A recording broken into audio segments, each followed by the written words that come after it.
Hello, everyone. Hi, it's Tracy here at TierraCast. Um, this Tuesday morning live stream is all about these sweet little hoop earrings that we have created with our fern links. And the reason we can do that is because these fern links are part of our La Pura Vida collection. And all of the components that we included in this group, which we just launched early last month, all of the components are antique pewter finish, which means they're not plated. I'm going to look here to see if there's anybody popping in, seeing if I can see some comments. Hello, Becky. She's watching on YouTube. I'm always really glad when someone pops in from YouTube just to make sure everything's working over there. So as I was saying, antique pewter finish, which means no plating, which means a couple of things. It makes the components a little more manipulation friendly. I keep trying to think of a better word. Hi, Kimberly. Nice to see you. And another Becky, also on YouTube. Nice to see you too. Thank you for joining me and watching these live streams. We appreciate you. So what was I saying? The unplated pewter. A couple of things that's wonderful about it is one, it's all in-house, produced in-house, which means we're not sending things out for, many of our products we offer also in a fine silver plating, 22 karat gold plating, copper, brass. The pewter's not sent out for plating. So it's a smaller environmental footprint, which we are happy about. We're an ecologically minded company. We do a great deal of metal recycling, and we're very careful with our processes and our water. It's been very important to us since the beginning, since 1978. So we've really been excited about working on just really promoting our antique pewter finish because of that smaller footprint. So, and then also because there's no plating, you can do things a little more freely. You can bend them, punch them, stamp them without worrying about cracking a plating. So this pair of earrings, what we call our fern hoop earrings, were one of the first designs that we wanted to do. Whoops, backwards with the camera there.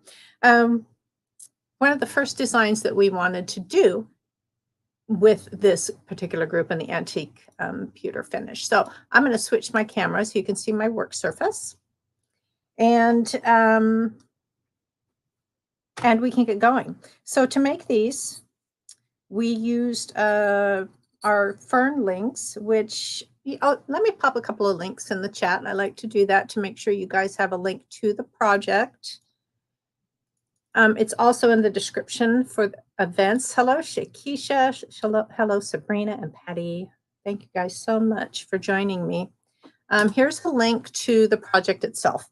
It's, of course, on our website in the inspiration section, and you can get a downloadable project sheet to make it easy to make this project.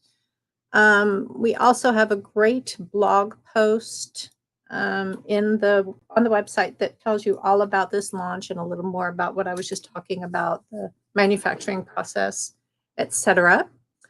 And let's see. Those of you familiar with TierraCast know that we are a wholesale manufacturer.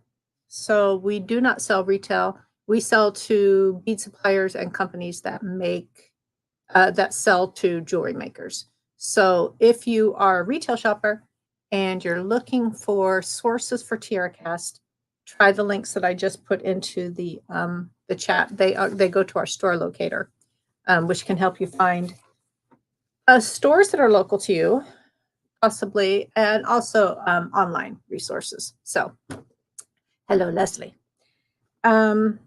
So I started to talk about what we were going to use to make this design. So we need the two fern links. Now these originally came out with our woodland collection. That was, I think, gosh, fall of 2020. Maybe it was 2021. Maybe can't be that long ago. Anyway, these fern links ended up being extremely popular. They were part of our woodland collection, and they originally came in silver, antique silver finish, copper, and brass. But we were excited about adding them to the La Pura Vida Antique Pewter group because then we can do this, right? And it's not to say that you can't bend and manipulate the plated products. You just have to be mindful. You have to be careful. You want to make sure the metal is kind of a little bit warmed up. And I don't mean you have to stick it in a toaster oven or anything. You just need to make sure it's not cold. So, warm it in your hands. I knew someone once told me that when she's working on bending and curving metal, she'll sit on it for a little bit. She'll just tuck it under the back of her leg as she's sitting in her chair and just let it get nice and warm. And that just, everything bends a little easier if it's warm, right? So that was her trick, which I thought was fun. So we also need some little spacers and a little rondelle style of bead. Could be anything you want. This happens to be a little bit of turquoise. And I've got some check glass rondelles that I'm going to use today. I think these are check glass. Sometimes it's so hard to tell. They might be turquoise. So you need some little rondelle beads. You need these. I used our 3mm beaded spacer, little daisy spacer. Now, when we were doing this group, we want, of course, anytime we do a collection, a group of parts, we want to make sure there's plenty of stuff for it to play with already, that it plays nicely with stuff that's already in our product offerings. So in this case, we decided to add the antique pewter finish to a lot of our spacers. So so that there's things for, things to play with. You can't just, sure, you could just make a pair of earrings out of this, but it's nice to have spacers to go with it. It's nice to have other things. So if you go to that blog link, I think you can download the flyer in there, and it shows you all of the stuff that we added in the antique pewter finish. So these little daisy spacers were one of them. So you only need 2 per earring. So I think maybe I won't clutter things up. I'll just leave 2 out right there because I'm going to demo 1 earring. You need some wire. Now we're using 20 gauge half hard sterling. If you have very ears that are not sensitive to things, you can kind of put anything in your ears and it doesn't bother you. You could probably use a German style wire, or maybe a copper wire if you decided to do this with a copper theme. You could use other wires if you don't have sensitive ears, but generally sterling is a very nice wire for ear wires. So that's what we're going to use.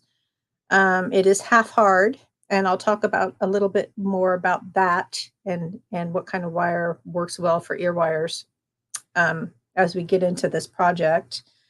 Something else that came in really handy with this design was this handy little product called bead bumpers. Beadalon makes them. There may be other companies that make these handy little things, but they are basically little tiny rubber stop beads.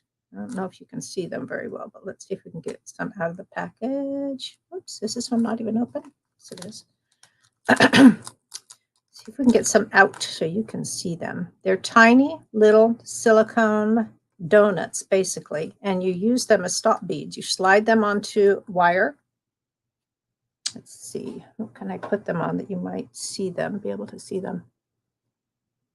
Tiny, tiny, tiny little things. They come in a couple different sizes. This is a 2mm. This is the one I was just taking out of the package, which you can barely see, is a 1.5mm. Come in a couple different sizes. Oh, there, that's better. So you can just see that they're little silicone bead stoppers. They come in very handy for this project because if I didn't use the bead bumpers, what I found when I was experimenting with this was that, I had no way to keep these beads in place. And I did play with different shapes for this idea. Initially, I was trying to figure out, how do I make those beads stay in place? So with this one, for example, I put a little bend in the wire here. but that still didn't really keep the beads in place like I wanted. So I ended up putting a bead bumper on there on this one too. But I played with different ways of connecting the wire to see what would work best for the design. And what I ended up with was just a front loop here and no bend in the wire, and then a little hook in the back. And so that bead bumper really was important to keep those little embellishment beads down there where I wanted them. Remember, please always ask all the questions you want. If I don't catch them while we're live, I will go through after I'm done and try to answer any questions or address anything that pops up during the during the stream. And Kimberly is saying that that poppy festoon was just screaming to be added in this finish. And I had one sitting around here, Kimberly, because we actually did seriously consider adding that one to the group. And I actually had one sitting right here, and now, of course, I can't find it. You're right. The poppy festoon is a curved component that that can be manipulated very, very nicely. Hello, Tia. Nice to see you. Okay, so I'm babbling and babbling, and what you guys really want is probably to see how I did these, right? So I used a ring mandrel. That's what I used to curve my wire. You wouldn't necessarily need to use a ring mandrel. You could use anything kind of small and round. You could use a marker pen if you wanted. Ring mandrel worked really well for me, partially because it had the measurements on it, so I could really be consistent when I was making the earrings. So I have a ring mandrel. As I was experimenting with all these shapes, what I finally came to was to make my curve between the 8 and 9 mark on the mandrel. So it's like about 3/4 of an inch in diameter. You could play with that. This whole project just is great for experimenting with. If you are going to experiment with different shapes, I would recommend using craft wire for your ear wire experimentation. Play with the craft wire or a half hard wire. I'm sorry, a German style wire, and then figure out the shapes that you want for your ear wires. And then once you've got it all finalized and know what's going to work well for your design, then you can cut your piece of sterling silver wire to match. That's what I would recommend, because you don't want to be wasting your sterling wire. All right, so I've got my ring mandrel. I have my Fern link. I have a little piece of sterling wire. For my design, the length that I determined worked best was 1 7/8 inch of sterling wire. I have a little rondelle bead. I have a couple of tiny spacers, and I have my little bead bumpers, which are so. I pulled out the tiniest one to show you. I probably did not do myself any favors by doing that, so I think I'm going to get out one of the bigger ones. This is a 2 millimeter. Just might be a little bit easier to demo with. All right, so the first thing I'm going to do is I'm going to take this Fern link, and I'm going to put it here between the 8 and 9 mark on my ring mandrel, and I'm just going to start curving it. And I'm going to go slowly because I don't want it to bend. I want it to curve. So I'm just going to keep kind of rolling it around the ring mandrel. I'm pressing down as I go so that these little fern fronds don't like poke up. And I'm just going to keep going. You can see that I'm starting to get a nice curve. I have to point out at one point, let's see, when Kirsten first played with, Kirsten is our product development manager. She was intrigued right away with whether or not she could curve the link like this. So she did this like down and dirty little hoop earring design. And that's what really inspired us to create these for this launch, is this little down and dirty hoop earring that she did way back when we launched the Woodland collection. We didn't end up including the 40 finish in that collection, but she had some samples in 40 finish, of course, because we cast them in 40. Sorry, I keep saying 40. That's the number for our antique pewter finish. We cast them in the pewter and then they go out for plating, right? So of course she had some sitting around before they went out to plating. So she was intrigued by this by the get-go, and you can see that she really folded it tight. So, you know, we knew this was going to work. I'm going gently, and I don't want my hoop to be quite as tight as hers was. So I'm just going to keep kind of folded it around. Debbie is asking, what size leaves are these?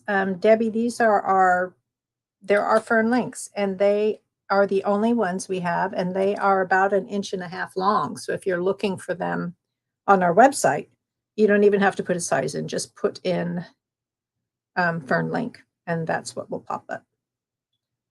So I'm continuing to just kind of curve this around my ring mandrel, and I may even flip it around because, you know, the mandrel has tapers. So not that that's going to make a whole lot of difference with what I'm doing, but still flip it around. And you can see I'm getting a nice little curve. Let's see. And it's about good in my instructions because I wanted people to be able to make the ones that I made. There can be a lot of fussing around and changing of shapes, but I was careful with these ones, and so I wanted to be as specific as possible about the instructions. So when I was making my curve, I actually made a note in there that these loops at the top and the bottom of the link should be about 7/8 inch apart, and that's right about where they are. So that's good. Let me take that comment down. All right, so we've got our little curve in our fern. What you might want to do here, I guess I can just use this wire, is I'm going to poke a wire through those loops. And I don't think this one needs much adjusting, but what I want to make sure is happening here is that my loops are pretty much in line. I don't want them to be like way twisted or tweaked. I want them to be pretty much in line. So stick that wire in there, and I think it's pretty good. All right, we have our piece of sterling silver wire. It's 20 gauge. It's half hard. I am going to make a bend in that wire that pretty much is the same as what we worked with for the curve, for the hoop. I'm just going to curve it around my ring mandrel. And there'll be a little bit of adjustment here because I'm going to be making a loop at one end. I'm going to be making a little hook at the other end. So this is gonna adjust, but I just want to get it started. So I have a little, I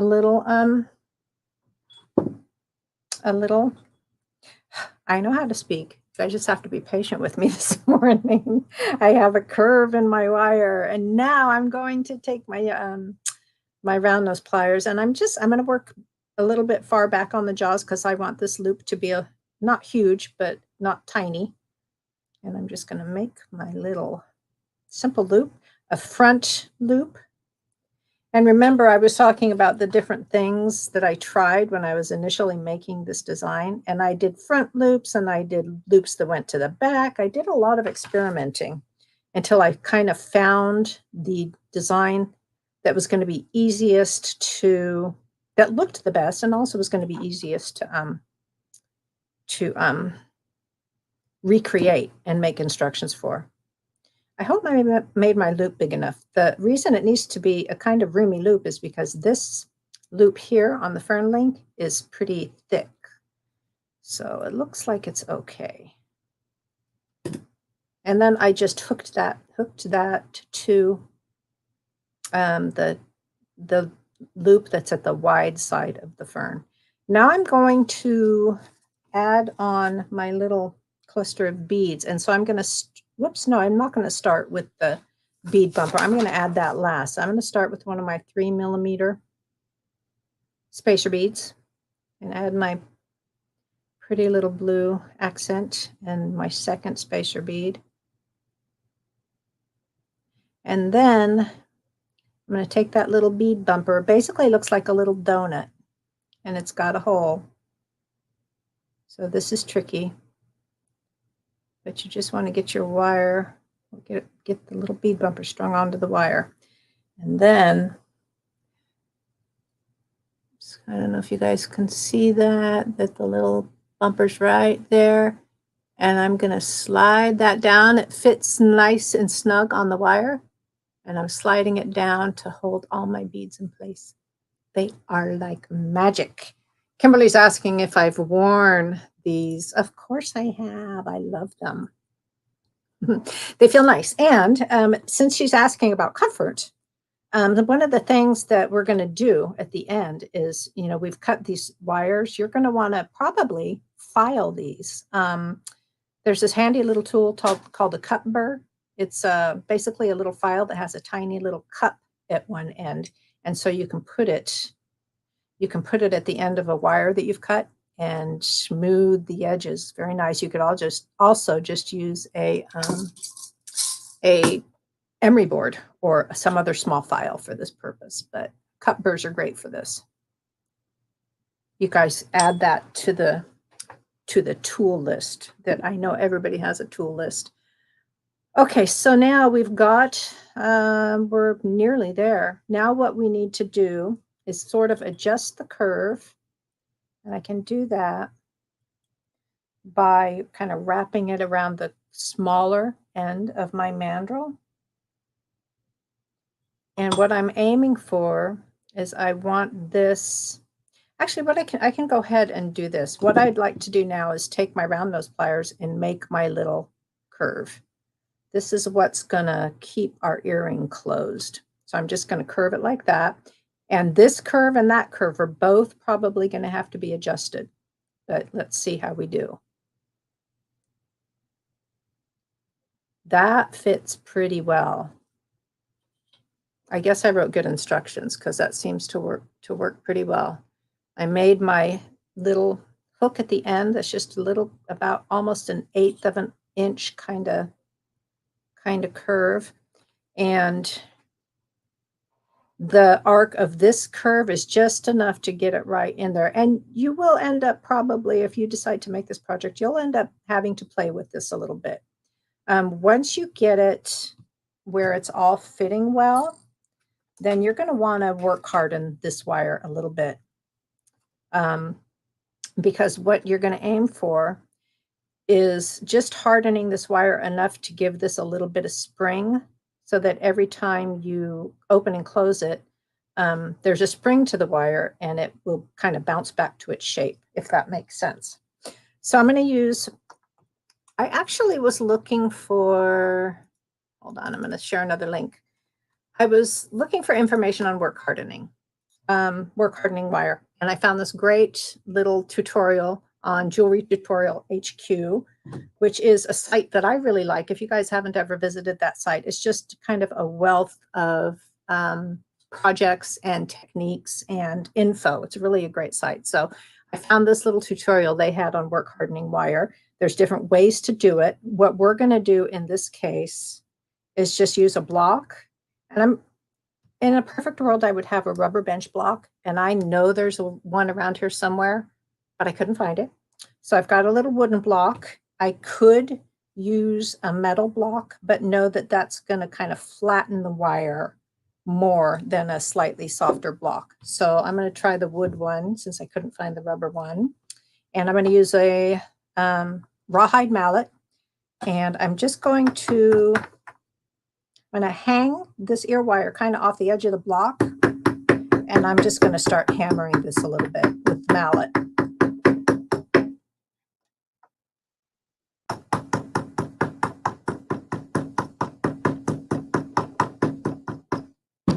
And I just want to do it enough to where this wire feels like it's a little bit more springy than it was before, and it's already feeling good. And before it gets too hard, you know, you want to watch as you're hammering. You want to make sure that it doesn't change the shape of your hoop too much. So watch that and make sure your hoop stays the way you want it.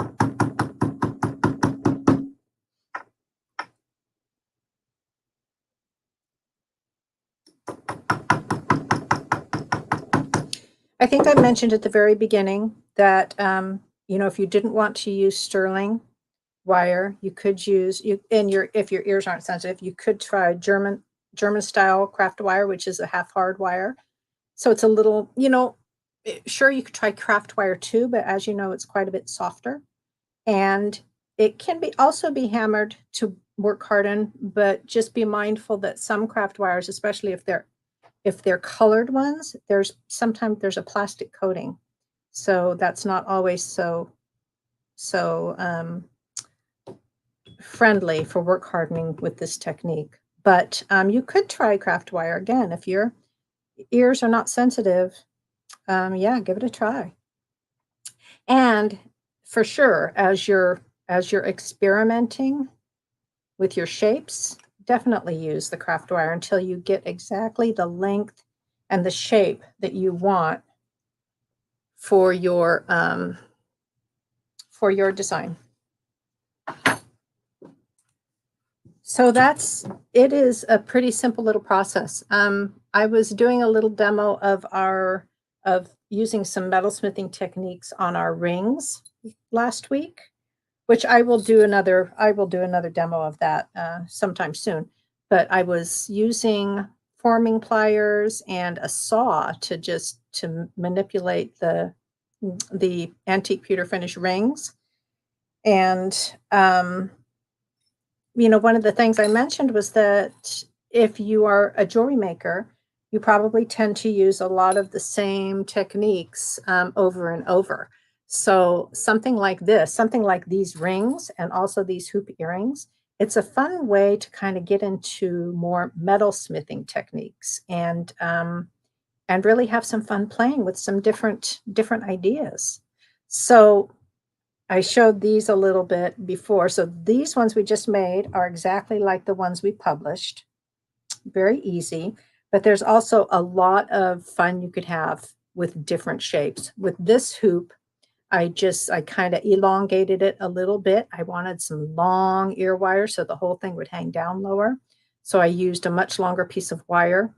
And I really loved the way those turned out. We ended up photographing and publishing these ones, but these were the runner-up. They were fun.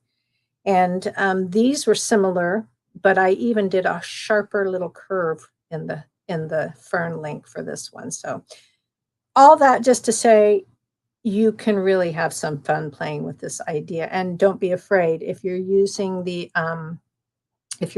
your craft wire instead of sterling wire to experiment with, then you don't have, you know, you're not worrying about wasting a bunch of sterling silver wire. So that's it, you guys. It's a pretty easy, fun project. I probably will go ahead and make a second one of these. I didn't, you know, sometimes with my demos, I make sure that I do something that's different than the original. So there's a nice variation. But in this case, I just wanted to focus on the technique. So I didn't make it, it's obviously not much different than the original.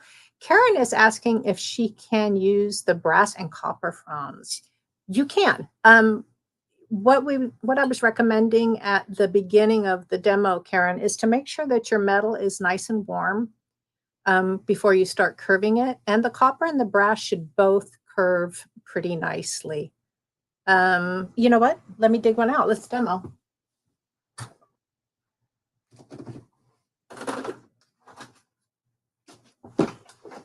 Might as well try it while we got everybody here and we got all the tools out, right?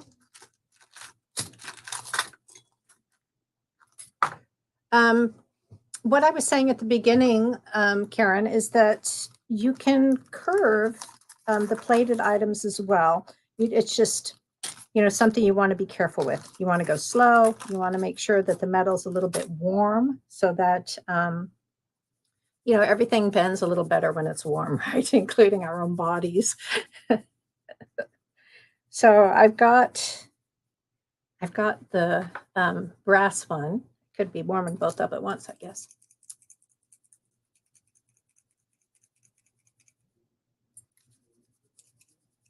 And I was also telling how I know of someone who, when she's going to be curving, we've often done demos using some of our larger links and curving them with bracelet bending pliers.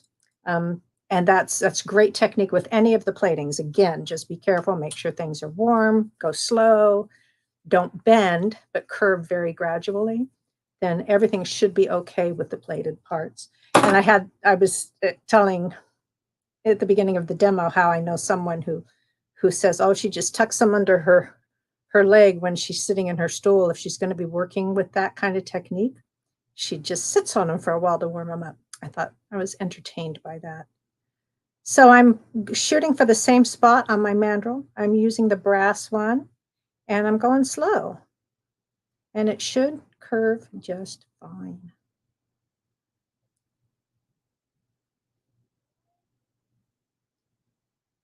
I suppose we could start this process, really. I love bracelet bending pliers, and we could start the process with those. But, you know, we're going for a smaller diameter of curve than the bracelet bending pliers offer. So, and pewter itself is, relatively soft. It will bend pretty easily, but again, go slow.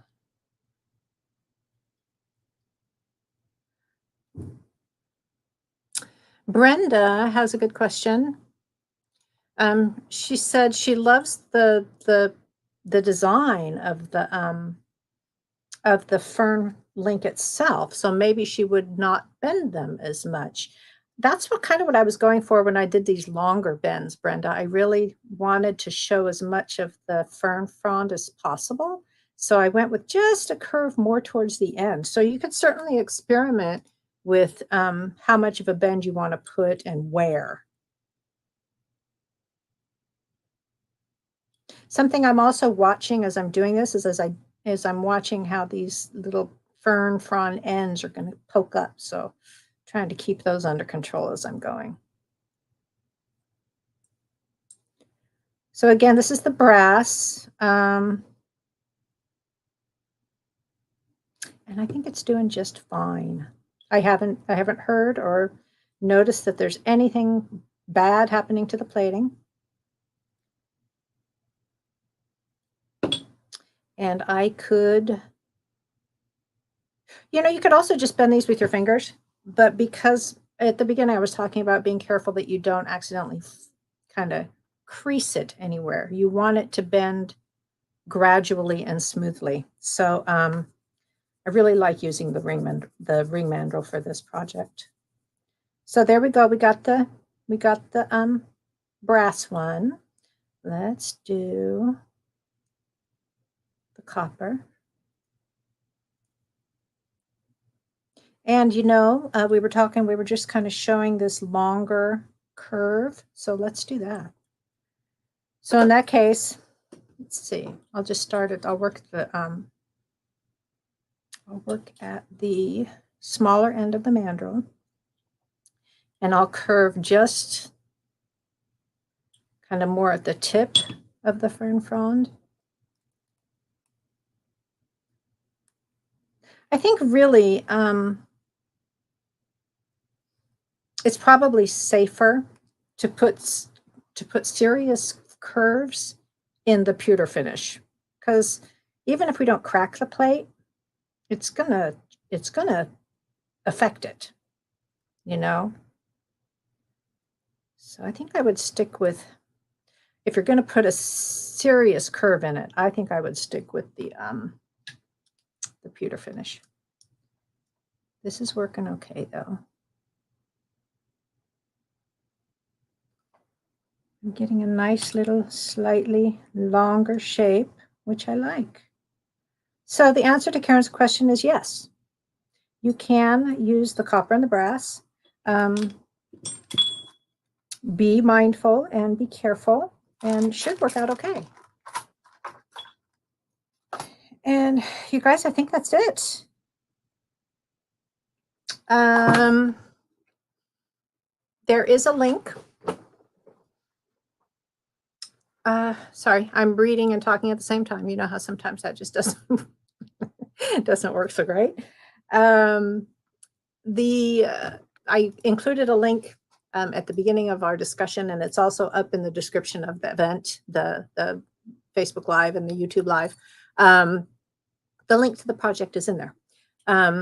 So all of these details, I tried to be really thorough when I was writing the instructions. So, hopefully those instructions will work well for you. Go right to that project page and you can download those.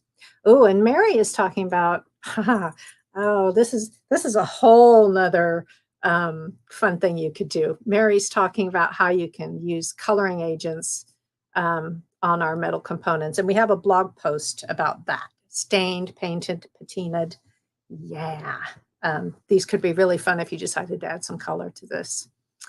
And in that case, I guess I would probably color them after I bend them rather than before I bend them. So that's what I got for you guys today. Hope you guys enjoyed it. I hope that you experiment with this idea because it was really fun for me. Part of the process, or a big part of designing for this group, the Antique Pewter Finish, was just kind of how it opened up all this fun stuff I could do with forming pliers and bending and sawing and stuff. It was just it was kind of fun. So I hope you enjoy it too. And hopefully I'll see you guys next week and hope you have a great week. Bye.